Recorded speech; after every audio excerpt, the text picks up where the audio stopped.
Big ബോസിൽ പോയതിനു ശേഷം ജാസ്മിന്റെ ലൈഫിൽ ഒരുപാട് മാറ്റങ്ങളാണ് ഉണ്ടായിട്ടുള്ളത്. അതുപോലെ തന്നെ ഇൻസ്റ്റയിൽ ഒരുപാട് ഫോളോവേഴ്സ് കൂടി, യൂട്യൂബ് ചാനലിൽ ഒരുപാട് സബ്സ്ക്രൈബേഴ്സും കൂടി. മാത്രമല്ല ഒരുപാട് ഫാൻ സപ്പോർട്ടും കൂടിയിട്ടുണ്ട്. പ്രേക്ഷകരെല്ലാം തന്നെ ജാസ്മിനെ ഇഷ്ടപ്പെട്ടു തുടങ്ങി. ജാസ്മിൻ ഇടുന്ന ഓരോ വീഡിയോസിനും മില്യൺ കണക്കിന് വ്യൂസ് ആണ് ഇപ്പോൾ വന്നുകൊണ്ടിരിക്കുന്നത്.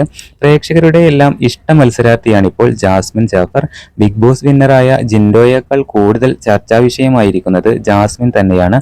ജാസ്മിൻ ഇനോഗ്രേഷന് പോകുന്നത് വരെ ജനങ്ങൾ ഒരു ആഘോഷമാക്കി മാറ്റിയിരിക്കുകയാണ്. ബിഗ് ബോസിൽ ജാസ്മിനെ വിമർശിച്ചവരെല്ലാം തന്നെ ഇപ്പോൾ ജാസ്മിനെ അംഗീകരിച്ചുകൊണ്ട് രംഗത്ത് വന്നിരിക്കുകയാണ്. ബിഗ് ബോസ് മലയാളം സീസൺ 6 വിജയി ജിൻഡോയാണെങ്കിലും ജാസ്മിൻ ജാഫറിന്റെ പേരിലാണ് ഇപ്പോൾ ഷോ അറിഞ്ഞു തുടങ്ങിയതും അറിഞ്ഞുകൊണ്ടിരിക്കുന്നതും.